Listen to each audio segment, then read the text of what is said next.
शीरा छोटे बच्चे से चाबी मांगता है, लेकिन छोटा बच्चा उसे चाबी नहीं दे रहा होता है। तांजीरो ये सारी बातें पेड़ के पीछे से चुपके सुन रहा होता है। तांजीरो कहता है किसी की बातें सुनना बुरी बात है, लेकिन तभी हाशिरा छोटे बच्चे को मारता है और उससे चाबी छीनने की कोशिश करता है। बच्चे की पिटाई देख के तांजीरो से रहा नहीं जाता है, वो जल्दी से आ जाता है और वो हाशिरा का हाथ पकड़ लेता है। हाशिरा तांजीरो से कहता है कि आखिर तुम कौन हो और तुम्हारी इतनी मजाल कि तुमने मेरा हाथ पकड़ा। हाशिरा बहुत तेज से तांजीरो को मारता है। तांजीरो के चोट लग जाती है। हाशिरा तांजीरो की पीठ पे बंधा हुआ बैग देखता है और उसे उसमें से रीमन की स्मेल आ रही होती है। हाशिरा तांजीरो की पीठ के सामान को छूने ही वाला होता है, तभी तांजीरो बहुत ज्यादा गुस्से में कहता है कि अपने हाथ को मुझसे दूर रखना। तांजीरो छोटे बच्चे से कहता है इस हाशिरा को जो चाहिए तुम इसे दे दो, क्योंकि ये बहुत ज़्यादा पावरफुल लग रहा है।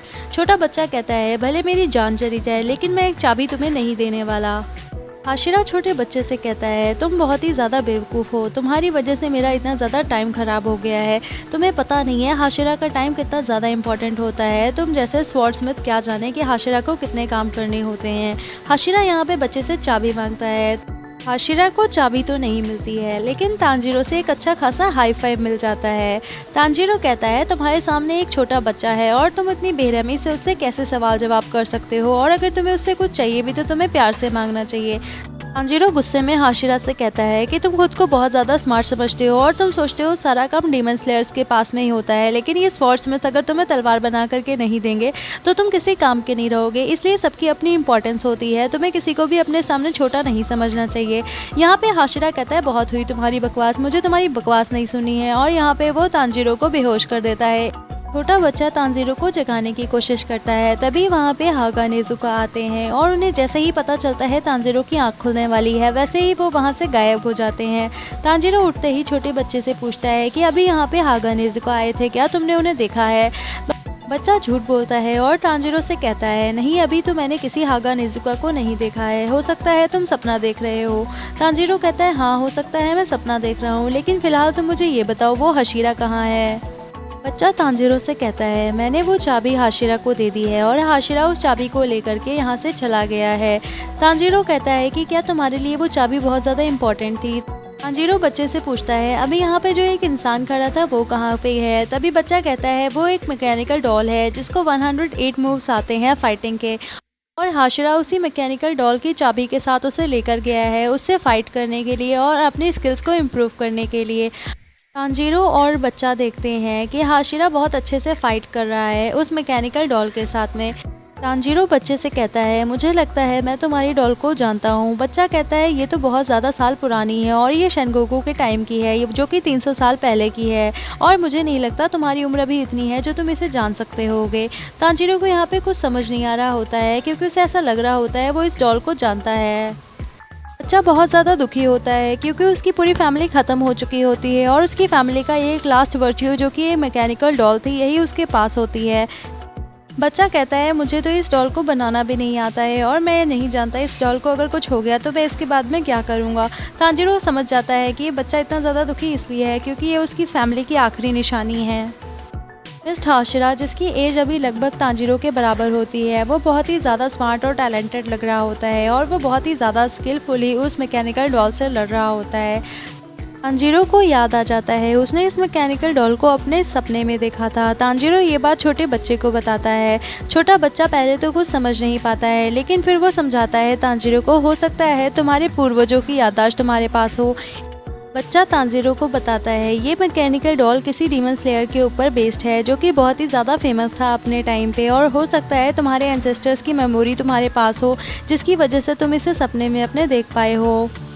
तांजीरो बच्चे का नाम पूछता है। बच्चा अपना नाम कोतेत्सु बताता है। तांजीरो बच्चे से कहता है मैं तुम्हारी बात को समझने की कोशिश कर रहा हूँ।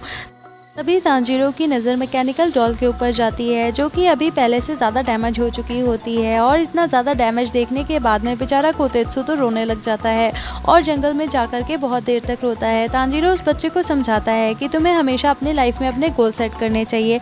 मैंने भी अपना गोल सेट किया है और मैं जानता हूँ अगर मैं उस गोल को कभी कंप्लीट नहीं कर पाया तो मेरे आगे वाले लोग उसे कंप्लीट करेंगे।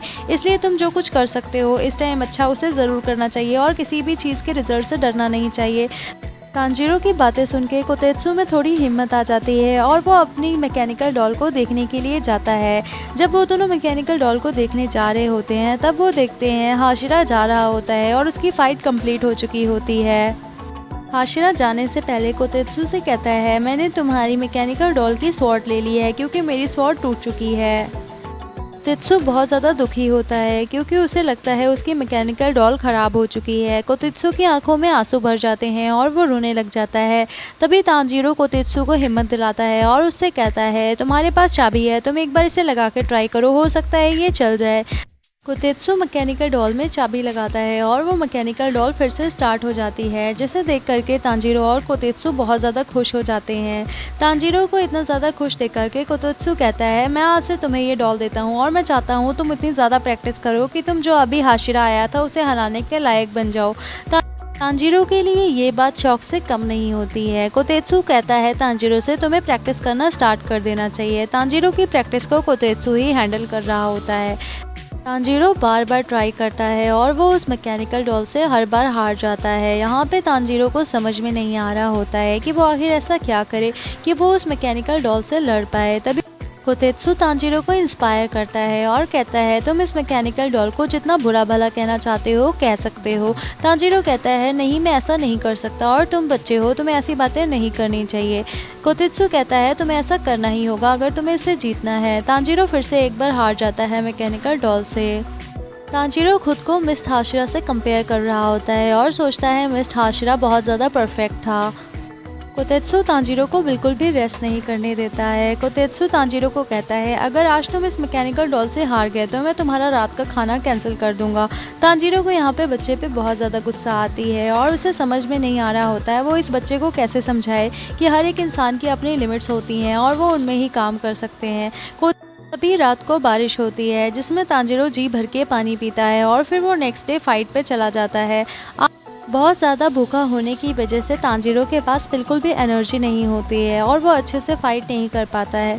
तांजीरो को अभी हेलुसिनेशन होने लग जाता है और उसे ऐसा लगता है वो स्वर्ग में पहुंच गया है और उसकी डेथ हो चुकी है। तांजीरो को स्वर्ग में बहुत ज़्यादा आराम की फीलिंग आती है और तांजीरो गहरे पानी में डूब रहा होता है। तभी उसकी नज़र एक चमकते हुए पत्थर पे जाती है। तांजीरो जैसे ही उस चमकते हुए पत्थर को छूता है उसे उसकी स्मेल भी आती है। प्रेजेंट में तांजीरो के सभी सेंसेस बहुत ज़्यादा काम करने लग जाते हैं और यहाँ पे वो मैकेनिकल डॉल के हर एक मूव्स को समझ जाता है। तांजीरो को पहले से ही पता चल जाता है कि अब मैकेनिकल डॉल किस तरह से उसके ऊपर अटैक करने वाली है और तांजीरो अपनी पूरी स्ट्रेंथ के साथ में मैकेनिकल डॉल के ऊपर अटैक करता है और इस बार उसे अटैक करने में सक्सेस भी मिलती है, जिसे देख करके वो बहुत खुश होता है। कोतेत्सु भी तांजीरो की सक्सेस देख के बहुत खुश होता है और वो तांजीरो से कहता है, आज तुम्हें जो खाना है वो मैं खाने के लिए तुम्हें दूंगा। तांजीरो की तो खुशी का ठिकाना नहीं रहता, वो बहुत सारा फूड मंगवा लेता है और आज वो पूरे मन से भर भर के खाना खाता है। खाना खाने के बाद में तांजीरो में बहुत ज़्यादा एनर्जी आ जाती है और वो फिर से फाइट करने के लिए चला जाता है मैकेनिकल डॉल से। मैकेनिकल डॉल को देख करके तांजीरो को उसके ऊपर दया आती है और वो सोचता है कि वो उसके ऊपर अटैक करे या ना करे। तभी कोतेत्सु तांजीरो को कहता है, तुम बेफिक्र होकर अटैक करो, मैं ऐसी मैकेनिकल डॉल दोबारा बना लूँगा। तांजीरो बहुत ज़्यादा हिम्मत करता है लेकिन वो बेचारा तब तक गिर जाता है जिसकी वजह से उसकी स्वॉर्ड टूट जाती है और उसके चोट भी लग जाती है। तांजीरो कोतेत्सु से कहता है, मेरी स्वॉर्ड टूट गई है वरना मैं इस पर अच्छे से अटैक करता। कोतेत्सु कहता है, कोई बात नहीं, थोड़ी देर में हम देखते हैं। वो मैकेनिकल डॉल अपने आप से टूट जाती है और यहाँ पे दोनों लोग बहुत ज़्यादा घबरा जाते हैं क्योंकि मैकेनिकल डॉल के अंदर से एक स्वॉर्ड निकलती है। तांजीरो और कोतेत्सु को यहाँ पे कुछ नहीं समझ में आ रहा होता है कि आखिर उनके सामने ये सब कुछ क्या हो रहा है। दोनों बहुत ज़्यादा डर जाते हैं और यहीं पे इस एपिसोड की एंडिंग हो जाती है। आप लोगों को आज का एक्सप्लेनेशन कैसा लगा इसके बारे में मुझे बताना मत भूलिएगा। Thank you so much for watching.